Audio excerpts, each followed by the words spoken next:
அனைவருக்கும் வணக்கம். இந்த மேடைக்கு நான் வந்ததுக்கு காரணமே சுசி தான். தப்பி சுசி தான். இல்லை தப்பின்னு நிறைய பேர் சொல்லி எல்லாத்தையும் தம்பின்னு கூப்பிட்றாங்க. இப்போ அப்புறம் வர அப்புறம்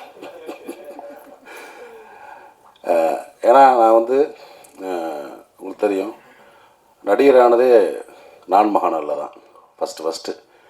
ஸோ என் வாழ்க்கை, என்னுடைய வாழ்க்கை தரம் ஒரு நடிகனாக, ஒரு புகழ்பெற்ற ஒரு நடிகனாக வர்றதுக்கும் அதன் மூலமாக பொருளாதாரம் உயர்ந்து என்னுடைய கஷ்டங்கள் அனைத்தையும் தீர்த்தது வந்து என்னுடைய அன்பு தம்பி சுசி தான். ஏன்னா அதுக்கு முன்னாடி தெரியும், சுசிக்கு தெரியும் நான் எவ்வளோ கஷ்டப்படுறேன் அப்படின்னு தெரியும். பொருளாதார ரீதியாகவும் சரி, அதே மாதிரி ஒர்க் விஷயமாக ரொம்ப ஸ்ட்ரகிளில் இருந்த காலகட்டம். டக்குன்னு ஒரே படத்தில் மாற்றி விட்டாங்க லைஃப்பை. நான் மகனில் தொடர்ந்து வாய்ப்பு கொடுத்து, அதாவது நான் மகனோட கைவிட்டுறாமல் அழகசாமி குதிரை, ராஜபாட்டை தொடர்ந்து அண்ணனுக்கு அடுத்தடுத்து வாய்ப்பு கொடுக்கணும். ஏன்னா ஒரு நடிகனை வந்து ஒரு படத்தை அறிமுகப்படுத்திட்டு அப்படி கைவிட்டுட்டா அடுத்தடுத்து மற்றவங்க கூப்பிட்ற கஷ்டமாயிடும். ஸோ ஏன்னா அது வந்து நீங்கள் பாலச்சந்திரன் சார்ட்ட பார்க்கலாம். ஒரு நடிகை அறிமுகப்படுத்தா தொடர்ந்து வாய்ப்பு கொடுத்து மக்கள்கிட்ட வந்து அந்த ஃபேஸை அட்ஜஸ்ட் பண்ணிட்டே இருப்பார்.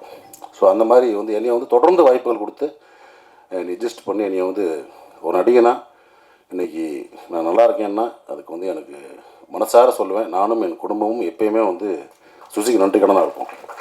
எப்போ கூப்பிட்டாலும் நான் வந்து சுசி அப்படின்னு ஏதாவது ஒரு ஃபோன் பண்ணி ஏதாவது ஒரு சின்ன கேரக்டர் ஒரு சும்மா வந்துட்டு போனா கூட நான் போயிடுவேன். நான் அதுதான் முதல்ல எனக்கு ஃபஸ்ட் ப்ரிஃபரன்ஸ். ஏன்னா சுசியை வந்து நான் வந்து முதல் நாள் ஒரு அசினேட்டராக வந்து ஜாயின் பண்ணதுலேருந்து நான் பார்த்துக்கிட்டு இருக்கேன். பேரன்பு மிக்க ஒரு அன்பு தம்பி, மிக திறமையான ஒரு இயக்குனர். அதை சொல்லுவாங்கள்ல, சுத்தமாக தொழில் தெரியும்னு, அந்த மாதிரி சுத்தமாக தொழில் தெரியும். ஒரு டைரக்ஷன்னா நச்சுன்னு அப்படியே, அதாவது கன்ஃபியூஸ் இல்லாமல் இருப்பாப்புல ஸ்பாட்டில். நீங்கள் பதறவே வேண்டாம். அதனால தான் இந்த படம் அவ்வளோ ஃபாஸ்ட்டாக முடிஞ்சிருக்க காரணமே அதுதான். அமுதேஷ் சொன்ன மாதிரி போனாங்க டக்கு முடிச்சு வந்துட்டாங்கட்டாங்களா, அது காரணம் வந்து தொழில் சுத்தமாக தெரியும். யாருக்கும் பயப்பட தேவையில்லை. நம்மளுக்கு தொழில் சுத்தமாக தெரிஞ்சு யாருக்கும் பயப்பட தேவையில்லை. கேமரா மட்டும் வைப்பா தம்பி சாப்பிட்டு லென்ஸ் அதை பிடிச்சி அந்தளவுக்கு எதாவது சொல்ல வரல, அந்தளவுக்கு க்ளீனாக இருக்கலாம். அதே மாதிரி என்ன வேணும், ஆர்டர் என்ன வேணும், காஸ்டியூம் என்ன வேணும், காஸ்டியூம் டிசைன் என்ன கலர் வேணும், ஸோ எல்லாமே சுத்தமான ஒரு தொழில் தெரிஞ்ச வேலைக்காரன் தான் சுசீந்திரன். ஏன்னா இவ்வளோ நாட்கள் தொடர்ந்து வெள்ளை கபடிக்குள்ளேருந்து இவ்வளோ நாட்கள் பயணப்பட்டு வரதே ஒரு பெரிய விஷயம். மீண்டும் வந்து அதே மாதிரி இப்போ வந்து 2K கிட்ஸ் வச்சு எடுத்த மாதிரி இன்னும் வந்து பெரிய பெரிய கதாநாயகங்களை வச்சு அது திரும்பவும் ஒரு பெரிய கம்பேக்காக வந்துடுவாப்புல. அதுக்கான அத்தனை தகுதியும் திறமையும் வாய்ந்தவன் தான் என்னோடய அன்பு தம்பி சுசி. அதே மாதிரி இந்த படத்தில் எனக்கு தெரிஞ்சவங்க நிறைய பேர் நடிச்சிருக்காங்க. தம்பி பாலசரவணன், இயக்குனர் முருகானந்தம், வினோதரி மேடம், அதே மாதிரி இசையமைப்பாளர் ஐயா இமானவர்கள், தஞ்சை சார், இவங்களாம் எனக்கு தெரிஞ்சவங்க. எனக்கு தெரியாதவங்க, பழக்கம் இல்லாதவங்க நிறைய பேர் அறிமுகமாகிருக்காங்க. ஹீரோ உட்பட மீனாட்சி தெரியும் எனக்கு இவங்க. ஸோ எல்லாருக்குமே பெரிய ஒரு வாழ்த்துக்கள். இந்த படம் வந்து அவனுக்கு வந்து ஒரு பெரிய ஒரு ஓப்பனிங் கொடுத்து தமிழ் சினிமாவில் மட்டும் இல்லை, தென்னிந்திய சினிமாவில் வந்து நிறைய படங்களில் நடிக்கணும், வேலை பார்க்கணும். அதுக்கு என்னுடைய வாழ்த்துக்கள். இந்த மேடை பார்த்திங்கன்னா ரொம்ப ஒரு அமைதியாக, ஒரு ப்ளசண்ட்டாக, எல்லாருமே ஒரு பாசிட்டிவாக, ஒரு அன்பாக பேசுகிறாங்கல்ல. சமீபத்தில் ஒரு மேடையில் பாத்தல் ராதா படத்தில் ரொம்ப அநியாயமாக அக்கிரமாக இருந்தது. மேடையில் மிஸ்கின் பேசினாலாம் அவ்வளோ வல்கராக பேசணும் அவசியமே கிடையாது. இயக்குனர் தான் என்ன வேணால் பேச கிடையாதுல்ல. அந்த மாதிரி எனக்கு ரொம்ப வீடியோ பார்த்தேன். ரொம்ப நம்மளுக்கு தலைக்குனிவாக இருந்துச்சு. தமிழ் சினிமா வந்து இந்திய சினிமாவில் வந்து ஒரு பெரிய மதிக்கக்கூடிய ஒரு இடத்துல இருக்குது தமிழ் சினிமா. தமிழ் சினிமா இயக்குநர்கள் மட்டும் இல்லை, தொழில்நுட்ப கலைஞர் அனைவரும் வந்து இந்திய சினிமா லெவலில் ஒரு பெரிய மதிக்கக்கூடிய இடத்துல இருக்காங்க. அதே மாதிரி இந்த மேடை இருக்குல்ல, ஒரு பிரசாத்தில் தேட்டர் மேடை, பல ஜாம்பவான்களை பார்த்த மேடை. தென்னிந்தியாவில் இருந்து மட்டும் இல்லை, இந்தியா முழுக்குவதும் வந்து இந்த மேடையில் அமர்ந்து பேசிட்டு போயிருக்காங்க. எவ்வளோ functions, audio launch, trailer release, success meet, இந்த மாதிரி. ஸோ அந்த மாதிரி மேடையில் வந்து இவ்வளோ பத்திரிக்கையாளர்கள் நண்பர்கள் இருக்கீங்க. நீங்கள்லாம் பெண் பத்திரிக்கையாளர் இருக்கீங்க, நம்ம நண்பர்கள் நிறைய பேர் இருக்காங்க.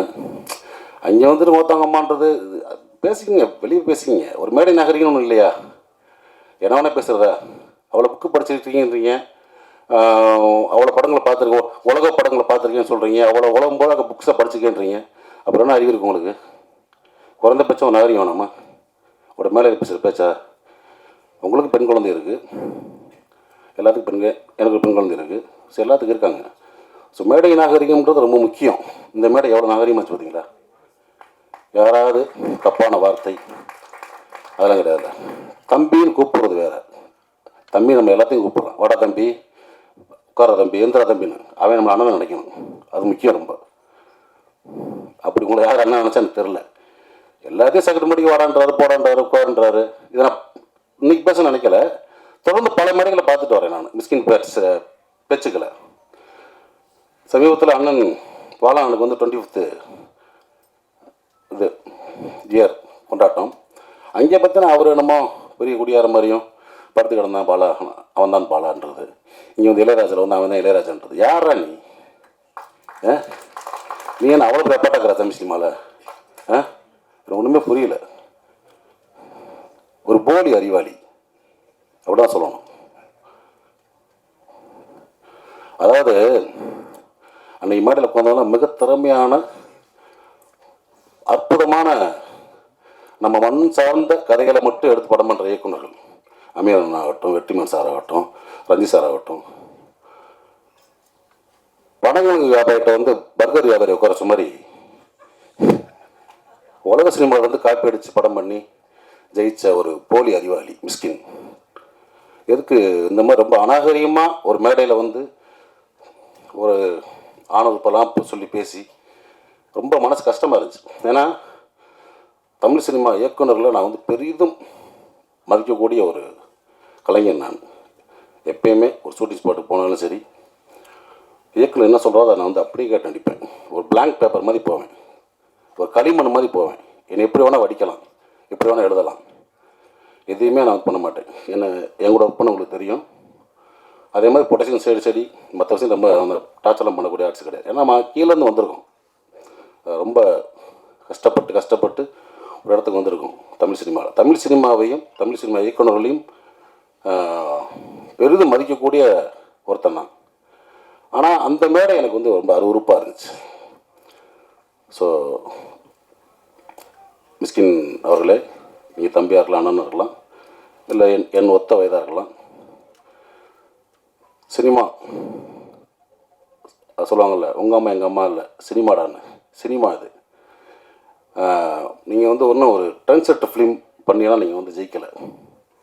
குத்தாட்ட பாடல்கள், ரொம்ப சாதாரண கதையில் எடுத்தான்னு ஜெயிச்சிருக்கீங்க. நீங்கள் சுசீந்திரன் மாதிரி ஒரு மண் சார்ந்த வெண்ணிலா கபடிகள் எடுத்தோ, அமீர் அண்ணன் மாதிரி ஒரு பருத்திவரன் எடுத்தோ, ரஞ்சித் சார் மாதிரி ஒரு மெட்ராஸ் படம் எடுத்தோ, பாலாண்ண மாதிரி சேது படம் எடுத்தோ, பாலாசித்தல் மாதிரி ஒரு காதல் படம் எடுத்தோ, ஒரு கிழங்கு மாதிரி தோண்டி எடுத்து நீங்கள் படம் பண்ணல.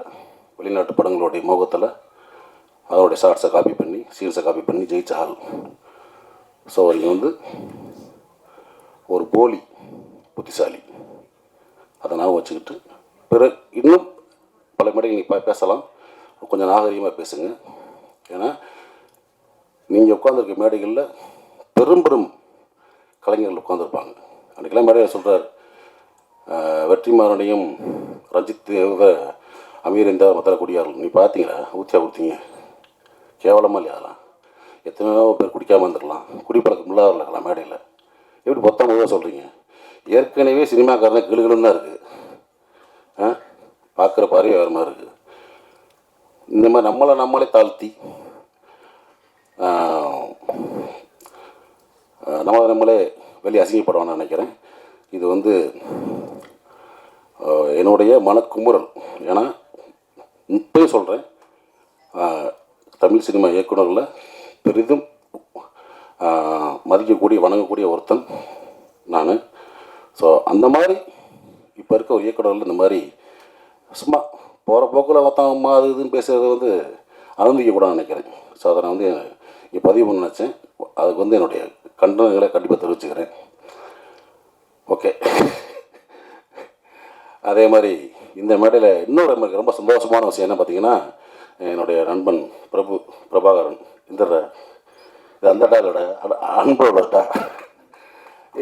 பிரபுவும் நானும் வந்து ஒன்றா அசிஸ்டன்ட் கேமரா ஒர்க் பண்ணோம். எனக்கு முன்னாடி சீனியர் ஆர்டிஸ்ட் அவன் தான். ஏன்னா வந்து பூலான் கட்டு பார்த்துருப்பீங்க. பூல அனுவாசம், சாரி, அஜித் சார் படம். அதில் வந்து எலில் சார் டைரக்டரு.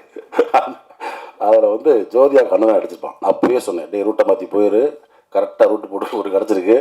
நான் தமிழ் சினிமாவில் கேமராமேன் ஆகிட்டு தான் அவன் பண்ணான்.